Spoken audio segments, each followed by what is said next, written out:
আজ আমরা এমন একটা ঘটনার গভীরে যাব যেটা কোনো সাধারণ সাকসেস স্টোরি নয়, একটুও না, বরং এটা হলো রাষ্ট্রের মদদে হওয়া পৃথিবীর ইতিহাসের সবচেয়ে ভয়ঙ্কর আর সবচেয়ে বড় একটা আর্থিক জালিয়াতি। আজকের এই স্পেশাল বিশ্লেষণে আমরা ধাপে ধাপে দেখব কিভাবে এই পুরো স্ক্যামটা কাজ করেছিল। চলুন শুরু করা যাক। শুরুতে এই অসম্ভব ঐতিহাসিক ধাঁধাটার কথা একটু ভাবুন। এমন একটা দেশ যেখানে সাধারণ মানুষের দুবেলা খাবার জুটছে না, অর্থনীতি বলতে গেলে একেবারে ধুলোয় মিশে গেছে, তারা কিভাবে ফ্রান্স বা পোল্যান্ডের মতো শক্তিকে টেক্কা দেওয়ার জন্য এত বিশাল, এত অত্যাধুনিক একটা সেনাবাহিনী তৈরি করে ফেলল? এত টাকা আসলে এলো কোথা থেকে? এই রহস্যের উত্তর খুঁজতে হলে আমাদের একটু টাইম ট্রাভেল করে পেছনের সেই ভয়াবহ সময়টায় যেতে হবে। প্রথম বিশ্বযুদ্ধে হারার পর জার্মানির ঘাড়ে চাপে বিশাল ক্ষতিপূরণের বোঝা, আর এই বোঝা সামলাতে গিয়ে সরকার পাগলের মতো টাকা ছাপাতে শুরু করে। রেজাল্ট এক কথায় ভয়ঙ্কর। এই ১৯২৩ সালের শুরুর দিকে $১ মান ছিল ১৮,০০০ জার্মান মার্ক। জুলাই মাসে সেটা লাফ দিয়ে হয়ে গেল ৩,৫,০০০। আর নভেম্বরে সংখ্যাটা শুনলেই শিউরে উঠতে হয়, ৪.২ ট্রিলিয়ন মার্ক। অবস্থা এতটাই খারাপ ছিল যে রেস্টুরেন্টে বসে খাবার অর্ডার করার সময় যে দাম থাকত, খাবার টেবিলে আসার আগেই সেই দাম বেড়ে যেত। ভাবা যায়, শ্রমিকদের দিনে দুবার করে বেতন নিতে হতো, কারণ সকালের টাকার মান সন্ধ্যা হতে হতেই আক্ষরিক অর্থে জিরো হয়ে যেত। ঠিক এই সংখ্যাটা $১ সমান ৪.২ ট্রিলিয়ন জার্মান মার্ক। মানুষের সারা জীবনের জমানো সঞ্চয় দিয়ে একটা সাধারণ রুটিও কেনা যাচ্ছিল না তখন। টাকার মান এতই নিচে নেমে গিয়েছিল যে শীতকালে জ্বালানি হিসাবে কাঠ কেনার চেয়ে বান্ডেল বান্ডেল টাকা আগুনে পোড়ানোই মানুষের কাছে বেশি সস্তা মনে হতো। এই চরম মুদ্রাস্ফীতি দেশের অর্থনীতির মেরুদণ্ডটাকে একেবারে গুঁড়িয়ে দিয়েছিল। তো যখনই মনে হচ্ছিল যে পরিস্থিতি হয়তো আস্তে আস্তে একটু স্বাভাবিক হচ্ছে, ঠিক তখনই এলো দ্বিতীয় আঘাত। ১৯২৯ সালের সেই বিখ্যাত গ্রেট ডিপ্রেশন বা মহামন্দা। আমেরিকার ব্যাংকগুলো দেউলিয়া হওয়ার ডিরেক্ট ইম্প্যাক্ট এসে পড়ল জার্মানির ওপর। ব্যাংক বন্ধ, কারখানাগুলো সব লকডাউন। ১৯৩৩ সাল নাগাদ প্রায় ৬০ লাখ জার্মান নাগরিক বেকার হয়ে পড়ল। অবস্থা এমন দাঁড়ালো যে শিক্ষিত ইঞ্জিনিয়ার আর শিক্ষকরা পর্যন্ত রাস্তায় রাস্তায় কাজের জন্য ভিক্ষা করছিলেন। চারিদিকে শুধু দাঙ্গা, লুটতরাজ আর চরম হতাশা। মানুষ আক্ষরিক অর্থে দেয়ালে পিঠ ঠেকে যাওয়ার অবস্থায় পৌঁছেছিল। এমন একটা ধ্বংসস্তূপের মাঝেই ১৯৩৩ সালে ক্ষমতায় এলেন হিটলার। তিনি এসেই প্রতিশ্রুতি দিলেন দেশের হারানো গৌরব তিনি ফিরিয়ে আনবেন, মিলিটারিকে আবার শক্তিশালী করবেন। কিন্তু সামনে ছিল পাহাড় সমান একটা আন্তর্জাতিক বাধা, ভার্সাই চুক্তি। এই চুক্তি অনুযায়ী জার্মানি তাদের সৈন্য সংখ্যা ১ লাখের বেশি কিছুতেই করতে পারবে না। কোনো ট্যাঙ্ক, যুদ্ধবিমান বা সাবমেরিন রাখা পুরোপুরি নিষিদ্ধ। আর বিদেশি নজরদারি, সেটাও ছিল মারাত্মক কড়া। কাজেই যাই করার প্ল্যান হোক না কেন, সেটা করতে হতো একদম গোপনে, একটু যেন কেউ সন্দেহ করতে না পারে। আর ঠিক এখানেই এন্ট্রি নিচ্ছেন আমাদের এই আখ্যানের সবচেয়ে ইন্টারেস্টিং চরিত্র, ইয়ালমার শ্যাক্ট। অসাধারণ মেধাবী একজন অর্থনীতিবিদ, যিনি তখন রাইক্সব্যাংকের প্রেসিডেন্ট। ওই যে ১৯২৩ সালের ভয়াবহ মুদ্রাস্ফীতির কথা বললাম না, সেখান থেকে জার্মানিকে সামলে নেওয়ার পেছনে এই লোকটার বিশাল অবদান ছিল। তো হিটলার তাকেই দায়িত্ব দিলেন এই অসম্ভব কাজটার, সামরিক বাহিনীকে নতুন করে সাজানোর জন্য প্রয়োজনীয় টাকার যোগান দেওয়া। শর্ত শুধু একটাই, যাই করেন না কেন ১৯২৩ সালের মতো মুদ্রাস্ফীতি যেন না হয়, আর বিদেশিরা যেন ঘুণাক্ষরেও টের না পায়। এই অসম্ভবকে সম্ভব করতে শ্যাক্ট এক অদ্ভুত স্ক্যামের ডিজাইন করলেন। ১৯৩৪ সালে তিনি মিফো নামে একটা কোম্পানি দাঁড় করালেন। কাগজে কলমে এটা একটা মেটালার্জিক্যাল রিসার্চ কোম্পানি, কিন্তু বাস্তবে এটা ছিল আস্ত একটা ভুতুড়ে কোম্পানি। এর কোনো অফিস টফিস কিচ্ছু ছিল না। সম্বল বলতে ছিল শুধু কিছু লেটার প্যাড আর ১ মিলিয়ন রাইক্স মার্কের একটা সাধারণ ব্যাংক অ্যাকাউন্ট। আর এই ভুয়া শেল কোম্পানিটাই হয়ে উঠেছিল পৃথিবীর ইতিহাসের সবচেয়ে বড় জালিয়াতির মূল কেন্দ্রবিন্দু। জিনিসটা কিভাবে কাজ করত সেটা জানলে আপনি রীতিমতো অবাক হবেন। এই ভুতুরে কোম্পানির সাথে হাত মেলাল তৎকালীন জার্মানির সবচেয়ে বড় ৪টা আসল কর্পোরেশন, গ্রুপ, সিমেন্স, আইজি ফার্বেন আর রাইনমেটাল। এদের হাতেই ছিল যুদ্ধাস্ত্র, ভারী প্রকৌশল আর রাসায়নিক সম্পদ তৈরির সমস্ত লেটেস্ট প্রযুক্তি। এরাই মূলত ওই মিফো শেয়ার কিনল, আর এর মাধ্যমেই চোখের আড়ালে তৈরি হয়ে গেল অস্ত্রশস্ত্র বানানোর এক বিশাল গোপন নেটওয়ার্ক। চক্রটা আসলে কিভাবে কাজ করত সেটা একটু সহজ করে বলি।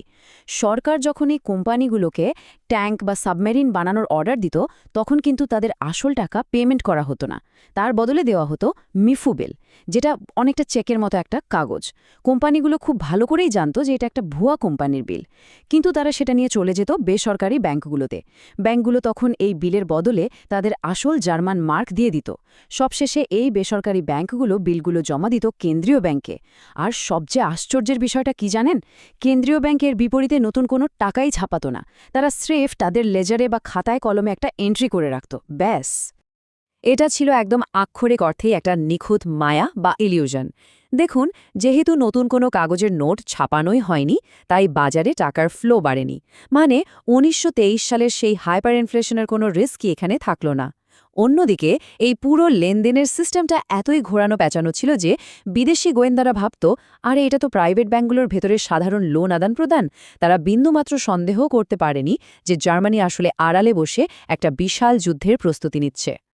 জাস্ট ভাবুন, মাত্র ৪ বছরের মধ্যে এই অদৃশ্য টাকার চক্রটা ব্যবহার করে রাইক্স ব্যাংক মিফো বিলের বিপরীতে প্রায় ১২ বিলিয়ন রাইক্সমার্কস ঋণ দিয়ে ফেলে।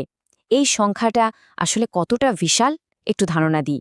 সেই সময়ে জার্মানির অফিসিয়াল বা আসল যে জাতীয় ঋণ ছিল, এই লুকিয়ে রাখা ঋণের পরিমাণ ছিল তার চেয়েও ঢের বেশি। আর এই টাকাটা দিয়েই তারা রাতারাতি একটা বিশাল আর অত্যাধুনিক মিলিটারি ফোর্স গড়ে তুলেছিল। কিন্তু এই মাস্টার প্ল্যানে একটা বিশাল ফাঁদ লুকিয়েছিল। এই মিফো বিলগুলো তো আর চিরস্থায়ী ছিল না, তাই না? এগুলোর একটা মেয়াদ ছিল। ১৯৩৪ সালে ইস্যু করা বিলগুলোর মেয়াদ শেষ হবার কথা ছিল ঠিক ৫ বছর পর, মানে ১৯৩৯ সালে। মেয়াদ শেষ হলে তো বিলের বিপরীতে আসল টাকা শোধ করতে হবে। কিন্তু জার্মানির কোষাগারে তো কোনো আসল টাকাই নেই। এতকাল তারা স্রেফ খাতায় কলমে 0 আর 1 এন্ট্রি করে এসেছে। এদিকে ফরেন রিজার্ভও একেবারে শূন্য। মানে এটা পুরো দস্তুর একটা ৫ বছরের টিকিং টাইম বোমে পরিণত হয়েছিল। ১৯৩৯ সাল ঘনিয়ে আসার সাথে সাথে পুরো দেশ এক চরম সংকটের মুখে পড়ে যায়। তাদের সামনে রাস্তা খোলা ছিল মাত্র দুটো, আর দুটোই সমান ধ্বংসাত্মক। এক, যদি তারা এই পাহাড় সমান ঋণ শোধ করার জন্য নতুন করে প্রচুর টাকা ছাপায়, তাহলে ঠিক ১৯২৩ সালে সেই চরম মুদ্রাস্ফীতি আবার ফিরে আসবে। জিনিসপত্রের দাম আকাশছোঁয়া হয়ে যাবে, দেশ জুড়ে দাঙ্গা লেগে যাবে। আর দুই, যদি তারা টাকা না ছাপিয়ে ঋণ খেলাপি বা ডিফল্ট করে, তাহলে রাষ্ট্র জাস্ট মুহূর্তের মধ্যে দেউলিয়া হয়ে যাবে, পুরো অর্থনীতি ধসে পড়বে। কোনো বাঁচার উপায় নেই। তার মানে দাঁড়াচ্ছে তাদের অর্থনীতি তখন আস্ত একটা পঞ্জি স্কিমে পরিণত হয়েছিল। পঞ্জি স্কিম তো বোঝেন, তাই না? যেখানে নতুন বিনিয়োগকারীদের টাকা দিয়ে পুরনোদের টাকা শোধ করা হয়। নতুন মানুষ আসা বন্ধ হলেই পুরো সিস্টেম ক্র্যাশ করে। জার্মানির এই যুদ্ধ অর্থনীতি টিকিয়ে রাখার জন্য তখন অনবরত নতুন সম্পদের দরকার ছিল। আর এই সম্পদ পাওয়ার গাণিতিকভাবে একটাই উপায় খোলা ছিল, অন্য দেশ আক্রমণ করে তাদের সম্পদ লুট করা। এছাড়া আর কোনো শর্টকাট ছিল না। আর ঠিক এই ভয়ঙ্কর লজিক মেনেই শুরু হলো একের পর এক আগ্রাসন। ১৯৩৮ সালের মার্চে তারা অস্ট্রিয়া দখল করে বসল। সেখানকার বিশাল স্বর্ণের রিজার্ভ আর বিদেশি মুদ্রা ডিরেক্টলি নিজেদের অর্থনীতিতে ইনজেক্ট করল। ৬ মাস পর চেকোস্লোভাকিয়া দখল করে তারা ইউরোপের সবচেয়ে উন্নত সামরিক শিল্পগুলোর কন্ট্রোল নিয়ে নিল। তারপর ১৯৩৯ সালে পোল্যান্ড আক্রমণ। সেখানকার উর্বর কৃষিজমি খনিজ সম্পদ লুট করল আর লক্ষ লক্ষ সাধারণ মানুষকে জোর করে শ্রম দিতে বাধ্য করল।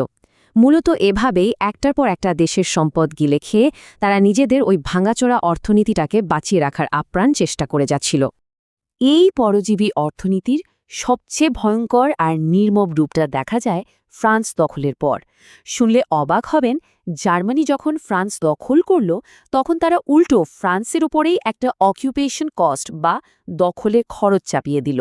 ব্যাপারটা এমন, আমি তোমাকে দখল করেছি, এর খরচ তুমি দাও।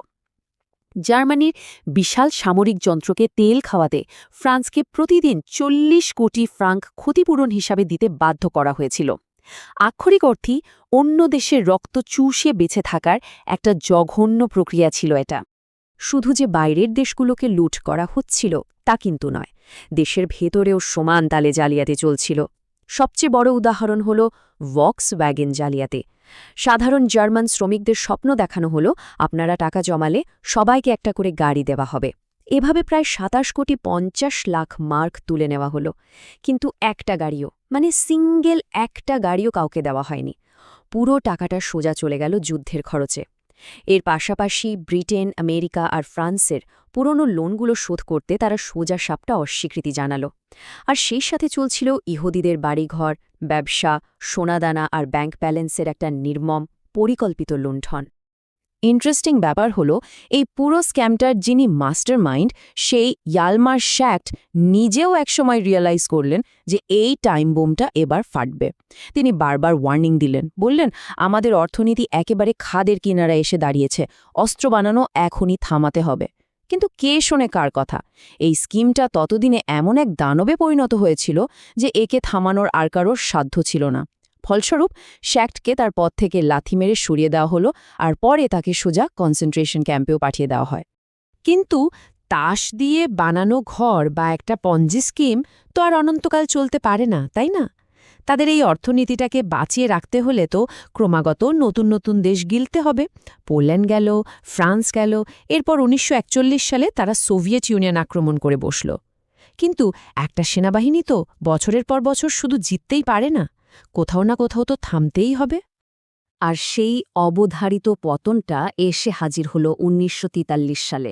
সোভিয়েত ইউনিয়নে স্তালিনগ্রাদের যুদ্ধে তারা যখন চূড়ান্তভাবে হারতে শুরু করল, তখন নতুন করে আর কোনো ভূখণ্ড দখল করা সম্ভব হল না। এর সোজা মানে দাঁড়ালো তাদের ওই যুদ্ধ অর্থনীতিতে নতুন করে লুট করার সম্পদ আসা একদম বন্ধ হয়ে গেল। কিন্তু এদিকে যুদ্ধের খরচ তো তখন আসমানে গিয়ে ঠেকেছে। যে মিফোবিল দিয়ে একদিনে বিশাল অর্থনৈতিক জাদুর শুরু হয়েছিল, শেষমেশ সেই পাহাড় সমান ঋণ আর নতুন সম্পদের অভাবেই পুরো অর্থনীতিটা একদম তাসের ঘরের মতো হুড়মুড় করে ভেঙে পড়ল। তো আজকের এই পুরো আলোচনা থেকে আমরা আসলে কি বুঝলাম? মেইন টেকঅ্যাওয়েটা হলো, যাকে সেই সময়কার একটা অর্থনৈতিক ম্যাজিক বা অলৌকিক ঘটনা হিসেবে প্রচার করা হয়েছিল, সেটা আসলে ছিল পুরোপুরি অদৃশ্য একটা ঋণের উপর দাঁড়িয়ে থাকা বিশাল এক মরীচিকা। তারা যে পাগলের মতো একের পর এক দেশ দখল করেছিল, সেটা শুধু তাদের কোনো আইডিওলজির জন্য ছিল না, বরং সেটা ছিল তাদের টিকে থাকার একটা কঠোর অর্থনৈতিক বাধ্যবাধকতা। নিজেদেরই তৈরি করা এই ঋণের ফাঁদ আর রাষ্ট্রের দেউলিয়া হয়ে যাওয়ার ঠেকাতে গাণিতিকভাবে যুদ্ধ ছাড়া তাদের সামনে আসলে আর কোনো রাস্তাই খোলা ছিল না। এই পুরো হিস্টোরিক্যাল ঘটনাটা আমাদের সামনে একটা বিশাল বড় প্রশ্ন ছুড়ে দেয়। ইতিহাস আমাদের চোখে আঙুল দিয়ে দেখায় যে যখনই কোনো দেশের অর্থনীতি হঠাৎ করে জাদুকরীভাবে ফুলে ফেপে ওঠে, তখন তার গভীরে অনেক অন্ধকার সত্য লুকিয়ে থাকতে পারে। আচ্ছা, একবার ভাবুন তো, যদি ইতিহাসের এত বড় একটা অর্থনৈতিক ম্যাজিক সির্ফ একটা জালিয়াতি আর লুকানো ঋণের পাহাড়ের ওপর দাঁড়িয়ে থাকতে পারে, তাহলে আজকের এই মডার্ন দুনিয়ার চকচকে অর্থনীতির আড়ালে এমন আর কোন মায়াগুলো হয়তো আমাদের সবার চোখের অগোচরেই থেকে যাচ্ছে? এই প্রশ্নটাই আজ আমাদের ভাবনার বিষয় হয়ে থাকুক। আজকের এই বিশ্লেষণটি এখানেই শেষ করছি। সামনে এরকমই আরও চমকপ্রদ আর ইনডেপথ আলোচনা নিয়ে আমরা আবার হাজির হব।